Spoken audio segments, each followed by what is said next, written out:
చేస్తాడంటే పిలిచిన వారికి దేవుడు మేలు చేస్తాడు. హల్లెలూయా. దేవుని ప్రేమించు వారికి అనగా ఆయన సంకల్పము చొప్పున పిలువబడిన వారికి మేలు కలుగుటకై సమస్తము సమకూడి జరుగుచున్నవని ఎరుగుదుము. దేవుడు బైబిల్ గ్రంథంలో చాలా మందిని మన పితరులను పిలిచాడు. అబ్రహామును పిలిచాడు, అన్ని విషయాల్లో మేలు చేశాడు. మోషేని పిలిచాడు, మోషేకి దేవుడు మేలు చేశాడు. యెహోషువను పిలిచాడు, యెహోషువ జీవితంలో దేవుడు మేలు చేశాడు. అలాగే యెషయా గ్రంథంలోకి వెళితే నిన్ను కూడా పిలిచాడు. ఆమేన్, హల్లెలూయా. యెషయా గ్రంథము 43వ అధ్యాయము 1వ వాక్యం.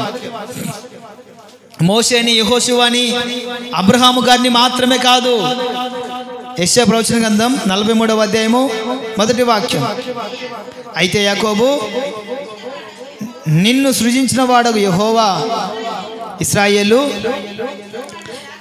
నిన్ను నిర్మించిన వాడు ఇలాగ సెలవిచ్చుచున్నాడు, నేను నిన్ను విమోచించి ఉన్నాను, భయపడకుము, పేరు పెట్టి నిన్ను పిలిచి ఉన్నాను, నీవు నా సొత్తు. హల్లెలూయా. ఎవరు పిలిచారు మనల్ని? మనల్ని ఎవరు పిలిచారు? మనల్ని ఎవరు పిలిచారు? దేవుడు పిలిచాడు. ఎలాగా? సునీతక్క ఈరోజు మందిరానికి రా, రేఖక్క మందిరానికి రమ్మా. ఎలా పిలిచాడు దేవుడు?